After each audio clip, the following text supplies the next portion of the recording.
Welcome on back, everyone, to the Beef Up Front podcast. Ryan Coyle here, joined alongside Kevin Cannon for what I believe is year 6 now, heading into our weekly show, NFL Big 5 Games of the Week, where each week during the NFL season, we'll preview what we look at as the 5 biggest games, 5 most important games, give our thoughts, opinions, plays against the spread, over, under on those.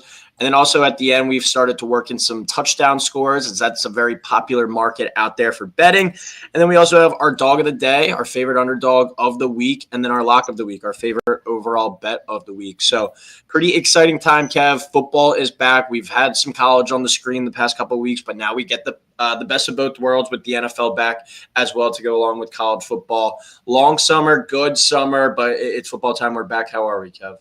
Great. Yeah, it's crazy. This is year 6 and just super excited for this season. And then obviously starting it off with a massive game for the Eagles, defending champs, banner night tomorrow night. So really looking forward to it.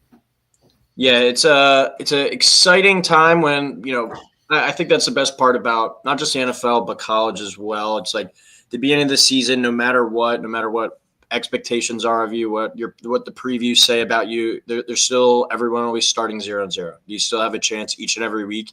I think you can look at like the Commanders last year as a perfect example. No one thought going into the season that team was going to go to the NFC title game, and Jaden Daniels lights the world on fire. They do just that. Obviously, they wound up losing to the Eagles, but still that's a great season for them and going forward. And then you look at a team like the Bengals. Nobody's expecting them to miss the playoffs, but they go out there. The defense is really bad. They get off to a slow start, and they miss the playoffs. That's the NFL. You got to go out there and play each and every week. So we're sure to have a few surprises this year in a positive regard, like the Commanders, a negative regard, like the Bengals last year, like the Cowboys last year. So you got to go out there each and every week, and that's what makes the sport great. It's really the ultimate every single or any given Sunday type of sport, because you only get 16 or 17 of these games each year. You got to make each one count. So a lot of emphasis on your first matchup. There's not like in baseball or the NBA where you can start out slow out of the gate. You got to come out firing early. So a lot of big games to start this week. And we'll start with banner night with the first game to kick off the NFL season on Thursday night. Cowboys will be playing at the Philadelphia Eagles, 8:20 kickoff on NBC. Eagles will be unveiling that Super Bowl banner from last year. This number has been moving around the past week, but right now it's sitting as Eagles are an 8.5-point favorite over under 47.5. Kev, pretty big number there for a rivalry game. What are your thoughts on this matchup? Yeah, I got the Eagles winning 31-24, so the Cowboys do cover the 8.5, and then the over of 47.5 hits. As you've talked about, it's banner night Thursday, but everything I've been reading and listening to, the players and coaches in the building for the Eagles are just saying that their focus is solely on Dallas, that the banner represents last year, and last year was last year. And then obviously Dallas coming off just a crazy offseason, and then last week trading one of the best defensive players in the league. And I think losing Micah is obviously going to hurt the Cowboys this year. If they hit on the 2 late first round picks they got from Green Bay, I guess it can work out for them in the long run. But I think this game, the Cowboys defense is really going to struggle. Last year, they gave up the 5th most yards in the league, and over 2,300 of that was given up on the ground. And then, as we know, the Eagles' strength is their O-line. So I think Saquon can have a huge first game, and then Hurts can play complementary football. The Cowboys' offense will be better this year, I think, with a healthy Dak and the addition of George Pickens, and then Javonte Williams, Miles Sanders, and Jalen Blue will be running the rock behind an O-line that's not as good as it once was, but still a decent group. I just think the Cowboys will be able to move the ball against the Eagles D. That did lose a lot of key contributors from the Super Bowl team last year, but I think in the end, the Eagles are just better than the Cowboys, but the Cowboys are able to get a little backdoor cover here late. Yeah, I kind of have a weird feeling about this one. I'm not sure if it's just all the hype going into it with the Super Bowl banner obviously being unveiled. There's going to be a lot of attention to that, a lot of buzz to that. I do like how Nick Sirianni has said, we're not even going to be out there because we've turned the page. I think their last kind of night of celebrating was when they got their Super Bowl rings, and then they officially turned the corner. I think when you get a guy like Jalen leading the way too, he's not going to let these players reflect back on that championship performance and instead turn the page to a new season. season. But still, that's easier said than done. That's a whole locker room of core guys that are still back that kind of have to turn the page as well. It does seem like everyone's laser focus locked in, but once again, that's easier said than done. We've seen Super Bowl hangovers before, win or loss. The year that the Eagles won the Super Bowl, and then they came out the next year, they didn't really come out of the gate firing. You even look 2 years ago, they still were winning games at the beginning, but not looking great. I'm not expecting them to come out and look super sharp in this one, which leads me to believe that an upset could happen. But the biggest thing that worries me in this matchup between the Eagles and the Cowboys is the Eagles defense just has a lot of new faces that they're going to be depending on this season. And that's compared to a championship defense that they had last year. We saw it last year. It took them a few weeks to get it going. And Dak has put up great numbers against the Eagles in his career. I believe 9-4 in his career against Philadelphia. And that trio that you touched on, CeeDee Lamb, George Pickens, Jake Ferguson, that's a tough group to stop. So when you're ushering in some new faces, especially back there in the secondary, whether it's Sidney Brown getting more snaps, Makuba playing a lot, Adoree Jackson over at corner, you have a lot of new faces that didn't really get much snaps last year that are going to be thrust into some big roles right away. So I'm not going to be surprised if Dallas goes into the link and walks out with the win. That would be a pretty tragic way to start the season. But I do think that the Eagles, at the end of the day, will find a way to pull this one out. I think they're just too talented, have the home field advantage on their side as well. I think the Eagles are going to get up early, but Dak's going to have to come back, throw the ball 45, 50 times or so, and make this game a little closer than you would think down to the wire. So I do think 8.5 is too much. I'm going to take the Cowboys to cover, but Philly moves to 1-0 with the win. Give me Eagles 31-27. So Cowboys plus 8.5 over 47.5. All right, second game of the week. We go to Friday, and I woke up, I think it was Tuesday morning, and I was like, oh, wow, we actually had a Friday game as well. Pretty cool scenario there. The Eagles played in this game last year down in Brazil.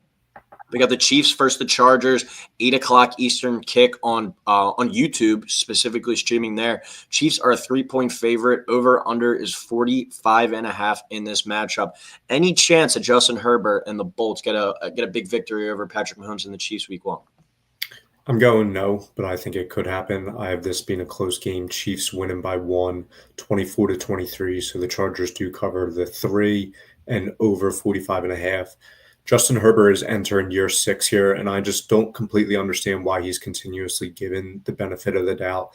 I do think he's very talented, but at some point that talent's just got to translate to wins, and I haven't seen that out of Justin Herbert through the first 5 years of his career. And then on the other side, you have Patrick Mahomes, who, as we all know, all he does is win as the QB of the Chiefs. I just trust the Chiefs to win close games, but I do think that the Chargers are able to keep it close. Last year, the Chargers did go 12-5-0 against the spread, and they also covered the spread in 3 of the last 4 games against the Chiefs. Mahomes has been just perfect almost in his career in week 1 games, throwing 21 TDs to 2 picks across 7 games. And then for all the knocks against the Chiefs, they did go 15-2 last year, made the Super Bowl again, and have won 9 straight AFC West titles. I just see that continuing this year and then in this game. And then for the Chargers, I do think Rashawn Slater's injury is a big loss for the Chargers. And I just don't think the weapons on the offensive side of the ball are as good as they need to be to help Herbert take that jump. Yeah, I think the thing with Justin Herbert is people say, like, oh, he gets all excuses and whatnot. But, like, if, knock on wood, but if Lane Johnson or Jordan Mailata went down for the entire season, I don't think, I think Jalen Hurts would struggle. I don't think he would play as well. So I definitely think we could see a big impact by Rashawn Slater being out of the lineup. Feel bad for that because I think that Chargers team is really built well with Herbert at quarterback, Slater and all that tackle. You go and get Hampton at running back, Keenan Allen back in the fold, Ladd McConkey going to take another jump here in year 2. That was a team I thought really set up to succeed and potentially take down the Chiefs. I think the Chiefs might take a step back, but still going to be right there in the mix, 11-6, 12-5. But the Chargers, when all things considered, with all things healthy, could have gone 12-5 as well and won that division. But I definitely think they take a bit of a step back now due to Slater being out. And that's arguably your best player, arguably the best left tackle in the entire league. So I think the Chargers long-term find their way to the playoffs this year, but it's going to be hard to convince me that the Chiefs aren't winning again. It's just a situation, as we've touched on many of times, where it's like the Patriots. You just pencil them in, and if Mahomes goes down, okay, you can chalk it up to that. But as long as Mahomes is there, as long as Andy Reid's there, this is a Chiefs team that you can't rule out week in, week out, year in, year out, to be the going force, not just in the AFC West, but the AFC as a whole. So until proven otherwise, I think it's kind of dumb to pick against them and a Chargers team that they have been, taking care of over the past few years. Let's see what Harbaugh can do in year two. A great coach. It wouldn't surprise me if they found a way to win this game. I think it's a bit of a defensive slugfest. I think these are two offenses that we're going to need to see take some time to get going. Patrick Mahomes with these young receivers without Rashee Rice in the lineup. And then with Justin Herbert and a reworked offensive line. We saw them really emphasize around the football last year. I think they're going to continue to do that in that Harbaugh identity. I'm just still going to give the nod to the Chiefs here, but I do think this is a lower scoring game. Give me Chiefs 21, Chargers 17. So Chiefs -3, under 45.5. All right, let's go to Sunday now, where we will have two games, and then we have the Monday night game as well. We go to the 4:25 slate on CBS. Lions at the Packers, your two favorites here in the NFC North. Packers 1.5-point favorite. Just made that big trade for Micah Parsons. Over/under is 49.5. Kev, can the Lions go to Lambeau and take down the Packers? Yeah, I think the Lions do end up winning this one 30-24. So the Lions cover 1.5, over 49.5. As I noted in the previous game, I am not a big believer in Justin Herbert. I'm also not a big believer in Jordan Love. I do think Michael Parsons will play for the Packers, but how much and how effectively, I guess we'll see this week. There's rumors about him getting a shot to be able to play, but the back injury does seem to be not as bad as it was in Dallas now that he was traded. And then for the Lions, I don't think the offensive line is going to be as dominant this year, but they're still a pretty decent group. And then I think the weapons around Goff are some of the best in the league. And the defense last year was just killed by injuries. So I think they'll be a lot better this year. And hopefully Aiden Hutchinson can return to his defensive player of the year level that he was playing at last year before he got hurt. And I'm just not 100% sold on the Packers being a true Super Bowl contender. And I think Detroit will have no problem going into Lambeau this weekend and winning their fourth straight game there. I think these are your two biggest players in the deepest division in the league. I think the NFC North has a chance to, I'm not going to say get all four playoff teams, but definitely get three playoff teams in. I think there's a legit possibility of that. I think, if all shakes right, the Bears or the Vikings are probably getting that last wild card spot. Packers or Lions probably get the fifth or sixth, and then obviously the other one's the division winner. So I think, though, at the end of the day, it'll come down to these two teams probably flirting with the 10-7, 11-6 type of season right in there, and it could come down to like week 18, whoever wins to eventually go to the playoffs. Just two teams that have a lot of questions, and I think that's kind of the beauty of week one. We can speculate, we can talk about potential, we could talk about whatever offseason moves were made, what the ramifications where those are. But now you got to go out in the field and actually do. We actually got to see it. How big of a difference is Micah Parsons going to make for the Packers? How big of a difference does the loss of both of your coordinators, if you're the Lions, with Ben Johnson on offense, Aaron Glenn on defense, be with the Lions? Like, how much coaching was Dan Campbell really doing it, and how much was it really kind of on the coordinators? I'm interested to see that, if there's like a coaching drop off in that situation.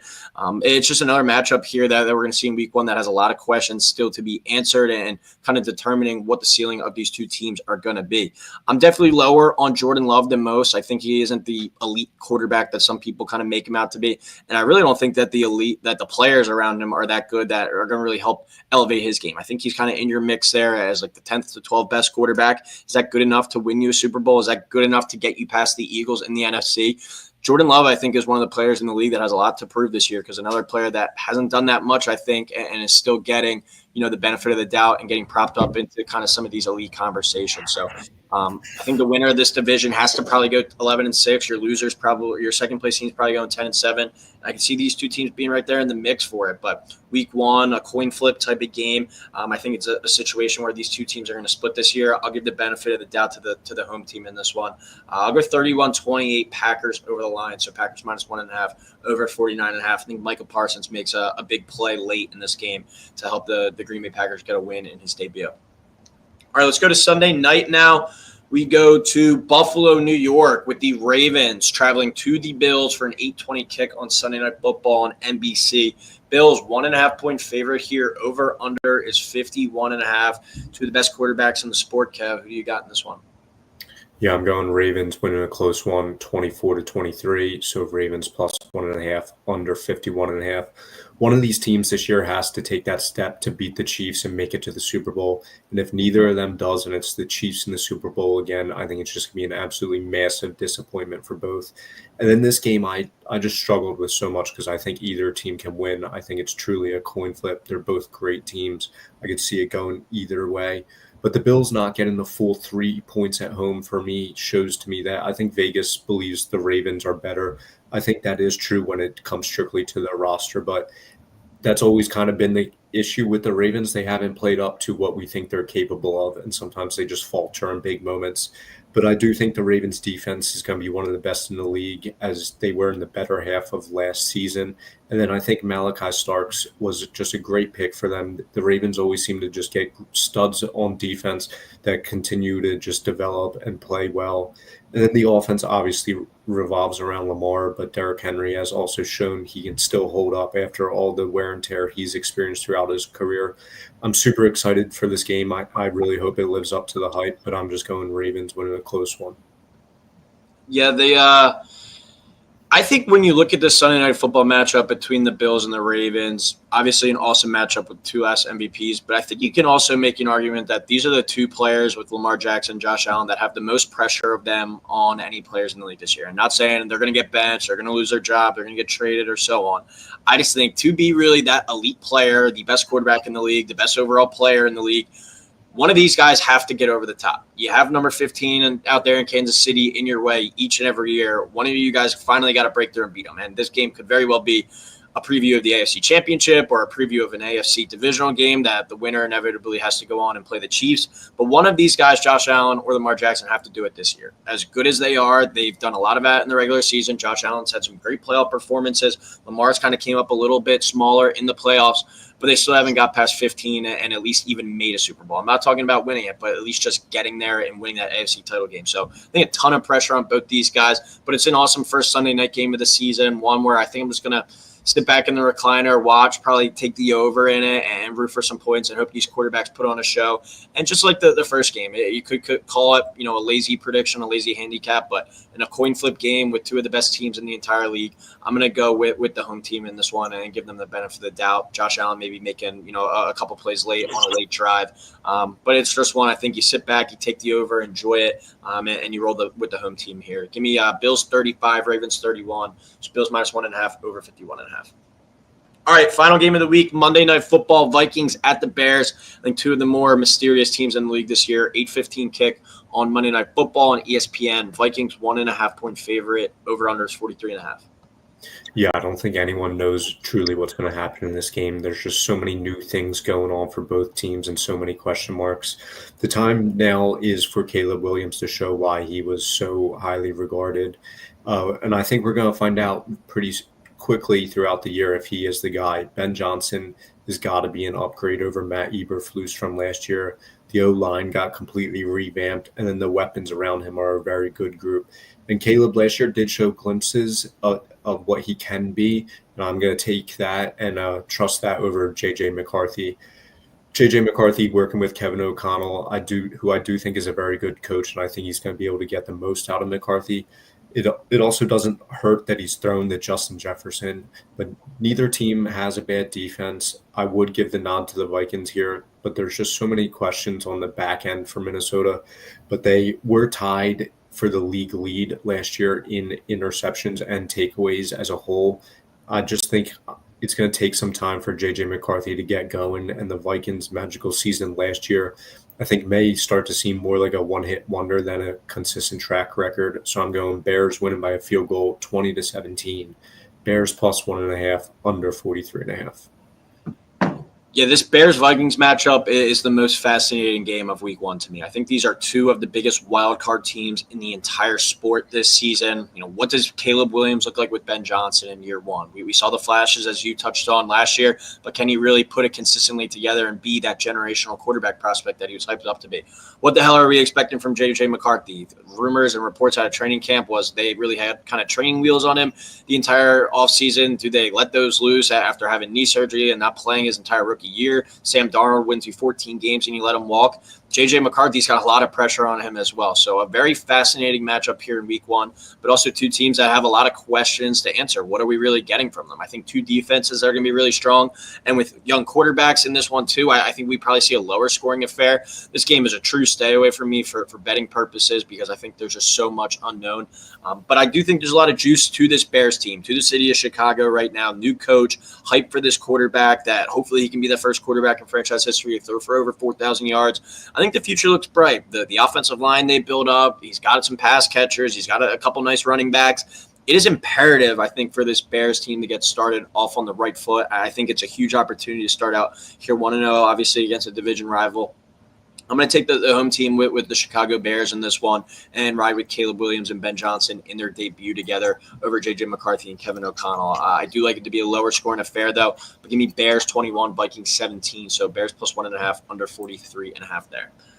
All right, let's move on to our touchdown scores of the week. Last year, we would each just give one. We're going to juice it up a little bit this year and do two touchdown scores each. One we're going to pick from a primetime game. So, this week you could have picked Thursday, Friday, Sunday, or Monday. Most weeks it's going to be Thursday, Sunday, or Monday. And then one for a guy playing on Sunday afternoon, whether it's the 1 o'clock or the 4 o'clock slate. So I'll start us off with my primetime touchdown score. I'm going to go right to Thursday night, right to one of the more reliable touchdown score bets in all of the NFL. And that's Jalen Hurts at minus 150. I think especially after the tush push outrage this offseason, the Eagles might even use it a little bit more, kind of rub salt in the wound of those teams that bet against it. And the Packers were the team kind of at the forefront crying about it the most. So I think it's a perfect opportunity. If they get within the 2 or 3 yard line, first and goal, they're going to run that play 4 straight times and make sure they get in and kind of send a message to Green Bay and the rest of the NFL that play is here to stay for at least this season. So give me Jalen Hurts minus 150. Yeah, my primetime pick, I'm going same game Thursday night. I'm going George Pickens plus 225. I think Dallas is going to try and get him involved early and often, as we've seen when he was with the Steelers, what can happen when he's not getting the ball. Yeah, that's an interesting one there, and it kind of goes to back to my narrative of I think that Cowboys are going to get down and have to throw from behind a lot in this one. So I could definitely see Pickens, whether it's even just getting a garbage time touchdown, could be a play there. My second touchdown, we go to Sunday afternoon. I'm going to go with Bucky Irving to find the end zone at minus 140. I think this time next year, we're viewing Bucky Irving as a top 5 running back in the league. I think he has a statement game in week 1. Had 8 touchdowns last year, but he was not really the guy until kind of the second half of the season. It's a guy that is very explosive. He catches the ball out of the backfield. He can score, in a multitude of ways, I think. So give me Bucky Irving there at minus 140 to find the end zone. Yeah, my Sunday pick is going to be Ashton Genty, minus 120. He can score every time he touches the ball, and I think Gino's going to rely on him heavily as the wide receivers aren't great, and I think Ashton gets in the touchdown in his first NFL game here. You parlay all 4 of those together, plus 1660, so a $10 bet on a $10 bet on George Pickens, Jalen Hurts, Bucky Irving, and Ashton Genty. Score touchdowns this week will pay you $176. So that's our official parlay there for week 1. Last 2 picks of the show for week 1. Dog of the day, our favorite underdog of the week. I'm going to go with the Seahawks, plus 2.5 at home against the 49ers, team that won 10 games last season. Obviously, they put in Darnold now instead of Geno Smith. Interested to see how that switches up. But Seattle, still one of the better home field advantages in the entire league. I could see the 49ers going in there and winning this one 21-20. If you're the Seahawks, you cover that one, but it's also not going to surprise me if the Seahawks win this one outright. So give me Seahawks plus 2.5 at home against the Niners for my dog of the day. My dog of the day, I'm going Giants plus 6 against the Commanders. I think the Giants are going to be in a lot of close, hard-fought games, and they keep it close here. Lock of the week, our favorite bet of the week. I'm going to go Bucks Falcons over 47.5. 2 really dynamic offenses. I think both are going to be top 5 to top 7 scoring offenses in the league this year. Super high on Michael Penix and what he can do with Drake London. Kyle Pitts maybe breaking out this year. Bijan Robinson. And then the Bucks, I think, are loaded. Baker Mayfield, Godwin going to be coming back eventually. Buka, that's going to be a team that really puts up a lot of points. Bucky Irving, as we just touched on, can see this one being like a 31-28 shootout. I think 47.5 is way too low. I love that number to go over this week. So give me Bucks Falcons over 47.5 for my lock of the week. My lock of the week, I'm going Cardinals minus 6 at the Saints. Spencer Rattler starting for the Saints. That's kind of all I needed to hear, and I'll take the Cardinals here. All right, and to wrap us up for week 1, our official Super Bowl pick for this upcoming season, I'm going to go with the Tampa Bay Buccaneers over the Baltimore Ravens. I think when you just look at the history, no team has gone to 4 Super Bowls in a row since the Bills back in the 90s. If the Chiefs were to do that this year, they would be the first team to do that. And then the Eagles not going back to the Super Bowl. I don't think that's going to be in the cards this year. I just think it's really hard to do. You look at the NFC, no team has gone back to the Super Bowl from the NFC in back-to-back seasons since 2013 and 2014 with the Seahawks. That's over a decade worth of sample size. The Bucs are a team that has had the Eagles number as well. I think that they take them down in the NFC title game. I think the Ravens take down the Bills in the AFC title game. And I like the Bucs to beat the Ravens this year in the Super Bowl and kind of make some headway. I think they are 25-1. I think I saw to win the Super Bowl, or that might have been Baker to win MVP. But I'm really high on this Bucs team this year. I think they go 13-4, get the 1 seed, and find their way out to Santa Clara and get the W. Yeah, my Super Bowl pick, I'm going Eagles to repeat over the Ravens. I think in the NFC Championship game, the Eagles will beat the Rams, and then the Ravens will end up beating the Chiefs in the AFC Championship game.